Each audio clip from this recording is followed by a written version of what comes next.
Bonjour! Donc aujourd'hui, nous allons apprendre à devenir efficace ou au moins déjà s'améliorer. Donc il faut que vous arriviez à gérer votre temps. Ensuite, il faut que vous soyez organisé pour ne pas tout le temps vous dire ah oui, il faut que je fasse ci, il faut que je fasse ça, j'ai oublié, je m'en sors pas. Et une fois que vous avez réussi à vous organiser, bien comme il faut arriver à rester concentré. Et on va voir aujourd'hui comment deux applications peuvent vous aider. Ça s'appelle des applications de productivité. Et c'est parti! Donc, la première application que je vais vous proposer s'appelle Trello. Vous pouvez aller soit sur l'App Store, soit sur le Play Store. Utilisez pour vous inscrire votre compte Gmail pour vous protéger, car elle n'est pas RGPD. Alors, maintenant que vous avez pu installer cette application, soit sur votre tablette ou le téléphone, ou vous pouvez aussi directement la voir en ligne avec l'ordinateur, hein. Il n'y a aucun problème. Donc, vous allez créer ce qu'on appelle un tableau. Vous l'appelez lycée, on va faire tout simple, parce que là, vous découvrez l'application. Et après, vous choisissez un fond d'écran qui vous plaît. Donc là, vous voyez que vous avez une grande variété. Moi, j'aime bien les paysages. Et vous restez en privé, toujours pareil, vous devez vous protéger. Vous pourrez passer en mode public si vous en avez envie, mais dans ces cas-là, vous demandez quand même à vos parents avant. Et quand vous restez en privé, vous pouvez par contre partager votre tableau avec d'autres amis, surtout si vous travaillez sur un projet. Vous voyez donc ici votre tableau Trello. Vous voyez qu'à gauche, il y a marqué lycée, et vous voyez juste en dessous, saisissez le titre de la liste. Et là, vous allez pouvoir créer des listes verticales, hein. Et chaque fois, donc vous ajoutez d'abord une liste, et après, on va pouvoir mettre des cartes dans chaque liste. Par exemple, si vous mettez physique-chimie, vous allez vous retrouver avec, par exemple, le cours, le TP, les exercices, le QCM, la carte mentale. Et ça s'appellera des cartes. À droite, vous avez les menus de tout ce que vous pouvez faire. Changer le fond d'écran et tout. Voici ce que vous obtenez quand vous créez la liste de SPC. Maintenant, il y a aussi une autre manière. Créer la liste, par exemple, du lundi. Vous pouvez rajouter des membres. Si par exemple, vous ajoutez donc une carte et vous rajoutez après, par exemple, les membres si vous voulez travailler avec deux autres amis. Vous pouvez rajouter des étiquettes. Vous verrez, c'est coloré. Je vous expliquerai après. Et aussi la position, c'est-à-dire, si vous voulez d'abord commencer par lundi, vous le mettrez en position 1. Donc voilà ce que donnent les étiquettes. On peut choisir des couleurs. Donc toujours pareil, il faut que vous soyez efficace. Vous pouvez mettre par exemple une couleur attribuée à une matière. Vous pouvez choisir une couleur en fonction par exemple si c'est quelque chose d'urgent ou moyennement urgent ou bon, vous avez plus d'une semaine pour le faire. Alors moi, ce que je vous propose au niveau organisation dans Trello. De faire une liste par matière, j'ai peur que ça soit un petit peu compliqué ou pas très adapté. Pour vous aider, je pense qu'il faut mieux faire le lundi. Et là, vous créez une carte par matière. Et vous allez rajouter dedans ce qu'il faut faire. Si jamais il y a un document, vous pouvez le rajouter. Il y a un lien Internet, vous pouvez le rajouter. Donc, dans les utilitaires du tableau dans Trello, vous avez la possibilité, par exemple en haut à droite, de rajouter un calendrier. Ça peut être pratique si vous savez que vous avez un travail à rendre à telle date. Du coup, ça vous rappellera, attention, ne pas oublier qu'il faut s'occuper de ce travail-là. Donc, vous avez beaucoup de possibilités dans Trello. C'est un outil professionnel. Moi, je trouve que quand vous êtes au lycée, vous pouvez un peu débuter. Là, ça peut vous aider à vous organiser pour bien travailler de manière hebdomadaire et tous les jours avancer. Dans Trello, je vous conseille aussi de rajouter deux listes. La liste fait ou do ou donne et la liste urgent. La liste fait parce que vous allez pouvoir déplacer une carte, quand vous rajouterez des cartes, et la mettre dans fait. Donc ça vous permet, vous, de voir tout le travail que vous faites, et rien que ce geste est rassurant. Mais ensuite, si jamais vous faites un projet collaboratif, vous avez donc vos amis qui vont pouvoir voir par exemple que le travail a été rendu, que télécharger les documents, que par exemple il y a eu l'impression de tous les documents, tout comme ça, il suffit en un tableau, vous allez voir où en est l'avancée du projet. Donc là, je vous donne un exemple. Vous avez mis dans lundi, faire le QCM en physique-chimie, faire le devoir de français, et dans urgent, racheter du papier pour l'imprimante, donc moi, il faut vraiment que je le fasse là. Ensuite, de mettre à charger la calculatrice et de ne pas oublier la blouse. Donc là, vous allez vouloir déplacer, par exemple, ne pas oublier la blouse, ça y est, c'est bon, elle est dans le cartable, et vous le mettez dans Fait. Donc, vous cliquez sur ne pas oublier la blouse, vous le mettez dans la liste ne pas oublier la blouse, et vous allez même pouvoir, après, archiver tout ce qui a été fait. Et là, vous voyez que vous avez donc déplacé ne pas oublier la blouse, ça veut dire que c'est fait, et vous pouvez regarder tout à fait en bas à droite du menu déroulant, archiver cette liste. Vous pouvez ajouter une carte, copier la liste, déplacer, donc là, vous voyez tout le menu et la puissance de l'appli. Donc maintenant, voici la deuxième application que je vous propose.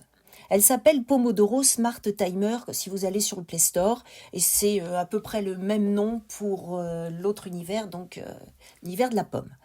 On passe de la pomme à la tomate. Donc, comment travailler efficacement? Cette application est Play Protect, elle est gratuite, donc RGPD, et respecte toujours mes critères. Au niveau des paramétrages, qui sont donc en haut à droite, vous allez pouvoir donc modifier la langue. Le fond d'écran, vous faites toujours attention à vos yeux, parce qu'en ce moment, on est très souvent devant des écrans.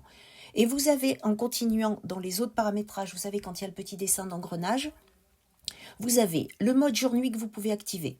Les séances suivantes automatiques, c'est-à-dire que ça se met en route pour la journée, comme ça vous êtes tranquille. Vous pouvez activer donc un fond de pause et tout. Vous verrez, il y a toute une grande liste. Et les réglages du temps qui sont primordiaux. Vous pouvez régler la durée de la séance, la durée de la pause, la durée du repos, c'est-à-dire une alternance de séance-pause. Et du coup, après, vous avez droit à un repos. Et vous avez donc après le nombre de séances.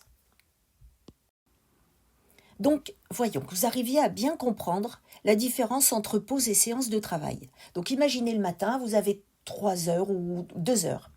Parmi ces 2 heures, vous allez faire 25 minutes de travail efficace, 5 minutes de pause. 25 minutes de travail efficace, 5 minutes de pause. Ça va donc vous permettre d'avoir en 2 heures 4 séances de 25 minutes. Donc, au début, vous commencez tout doucement. Alors, qu'est-ce que j'appelle une pause? Donc la pause, ça veut dire que vous allez faire un petit peu autre chose que travailler. Donc vous regardez par exemple vos messages sur les réseaux sociaux, vous pouvez faire des squats. Alors en chantant, c'est peut-être un peu dur, ou alors il faut écouter coach de soprano. Ça peut être étendre la lessive pour certaines personnes, mettre le repas à cuire, regarder la boîte aux lettres, regarder la dernière vidéo de son youtubeur préféré, aller jeter les poubelles, etc. Là par contre, vous mettrez un chrono, car il ne faut absolument pas que vous restiez une demi-heure pour regarder combien de messages vous avez reçus sur Instagram, d'accord? Donc la séance de travail. Vous allez d'abord commencer par lister vos objectifs. Si c'est faire 3 exercices dans la matinée plus apprendre le cours, eh ben vous le marquez. Donc votre première séance, ça sera faire un exercice. Au début, ne pas prévoir des séances trop longues. Avec Pomodoro, vous allez pouvoir dire, vous essayez d'abord 25 minutes. Si vous êtes partant pour les 50, eh ben vous modifiez, il n'y a aucun problème. Après, vous mettez de la musique ou pas. Alors ça, vous testez. Faites attention au choix de la musique. Moi, il y a des moments où il me faut, comme j'ai dit, coach de soprano parce qu'il faut que je sois un peu plus efficace. Par contre, il y a d'autres moments, ça sera plutôt la musique de Starbucks Coffee que vous pouvez trouver sur YouTube. Donc, c'est très varié. Le smartphone, il dort. C'est-à-dire qu'il sert de calculatrice si vous voulez, mais pas de distraction ou d'alerte message. C'est indispensable. Vous devez bien vous installer pour ne pas avoir besoin de bouger. C'est-à-dire qu'il vous faut eau, stylo, papier, tablette chargée, enfin tout votre petit matériel pour vraiment être tranquille et concentré. Alors, donc, qu'est-ce que j'appelle un espace de travail où vous pouvez être productif? Donc, à gauche, vous avez le verre d'eau. Alors, moi, il est fermé pour éviter que je le renverse. Ensuite, vous avez votre tablette. Bon, d'accord, on voit les reflets d'une horloge, mais c'est la tablette qu'on vous avez eu en début d'année. Bon, Ironman est là pour la déco. Et vous avez le support pour smartphone. Donc, moi, je ne l'ai pas mis. Mais si j'ai besoin d'une calculatrice, c'est que je n'ai pas pensé à mettre la mienne à charger. À ce moment-là, je vais le mettre là. Si j'ai besoin de regarder quelque chose alors qu'il y a un autre document que je regarde sur la tablette, je peux le mettre là. Mais il faut vraiment ne pas être accro. Ensuite, vous avez les stylos, le cahier. Bon, on va éviter de grignoter toutes les 5 minutes. Ça fera à la rigueur l'objectif de la pause pour certains seulement. Mais là, vous avez tout ce qu'il faut pour travailler tranquillement. Donc là, je voudrais qu'on parle d'une situation que vous allez peut-être rencontrer au cours de vos études au lycée. Comment réviser une épreuve de bac? Alors, en premier, donc vous voyez, il y a le logo point d'interrogation. Je vais prendre un exemple, mais tout à fait au hasard. Passer son oral de français. On ne sait jamais, peut-être que vous vous sentez concerné. Donc, vous avez le logo point d'interrogation. Donc, en premier, vous allez chercher la liste des textes que vous allez présenter à l'oral. Votre professeur de français, il vous a tout donné. Donc, il faut chercher ces informations, savoir est-ce qu'il faut préparer un porte-vue. Vous cherchez toutes les informations concernant l'examen en question. Une fois que vous l'avez, vous allez trier tout ce que vous avez et vous faites la liste de tout ce qui vous manque.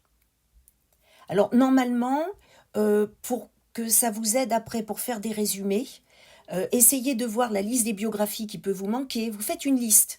Biographie, voilà ce qui peut me manquer. Les méthodes, qu'est-ce qu'on a vu en français? Donc toutes les méthodes que vous a données votre professeur de français. Et la liste des textes. Et vous vérifiez si vous avez bien tout. Donc une fois que vous avez réussi à récupérer tous les documents, vous avez pu demander à des amis ou à votre professeur, voilà ce qui vous manquait, il va falloir apprendre. Alors s'entraîner normalement pendant l'année, vous avez fait tout ce qu'il fallait, votre professeur est là, mais là vous êtes tout seul face à vos révisions. Donc vous avez la possibilité de vous enregistrer en train de, comme si vous passiez une épreuve virtuelle d'un oral. Comme ça, vous pouvez vous la repasser plusieurs fois, des fois en écoutant. Donc là, votre smartphone ou votre tablette fera très bien l'affaire. Ensuite, vous avez d'autres techniques. Vous avez la technique du petit classeur. J'ai fait une vidéo dessus, donc vous pouvez regarder à quoi ça ressemble. Et là, par contre, il faudra que je fasse une vidéo sur comment faire une carte mentale. Alors moi, par contre, ça ne sera peut-être pas obligatoirement du français. Ça sera plutôt orienté physique-chimie. Dans votre petit classeur ou quand vous faites vos fiches de révision, vous mettez bien donc 3 parties, biographie, méthode et les textes. Et maintenant, ce qu'il faut, c'est apprendre à faire un planning de révision. Donc là, vous avez tous les documents, tout est prêt, vous avez fait toutes vos fiches, vos résumés pour les textes. Comment vous allez réviser? Donc vous pouvez carrément créer un tableau Trello avec, par exemple, les biographies, celles qu'il faut apprendre. Parce que des fois, vous pouvez vous mettre un lien avec un film ou une petite bande-annonce, un petit résumé, une petite vidéo YouTube qui peut vous aider. Ensuite, vous faites pareil pour les méthodes, parce qu'on pourrait très bien vous poser des questions à l'oral là-dessus. Et ensuite, vous préparez une liste avec tous vos textes. Une fois le tableau Trello créé, vous créez comme d'habitude la liste fait, la liste urgent, si jamais il vous manque vraiment quelque chose. Et vous vous en rendez compte qu'à ce moment-là. Et après, ce qu'il faut, c'est donc ce fameux planning de révision. Donc, vous utilisez soit Google Agenda, il y a aussi Timetable, soit l'agenda directement de votre téléphone, et vous marquez tel jour, voilà ce que vous allez faire. Vous révisez par exemple ce texte-là. Vous programmez aussi Pomodoro pour que vous ayez peut-être une séance plus longue. Vous savez combien de temps il vous faut pour réviser un texte. Et vous allez en réviser par exemple 2 ou 3 par jour. Et vous prévoyez quand même longtemps à l'avance. Comme ça au moins, vous ne pouvez pas être pris à l'improviste, tout est fait. Voilà, ça vous évitera d'y aller au talent. Voilà. Sur ce, je vous souhaite bon courage. Au revoir.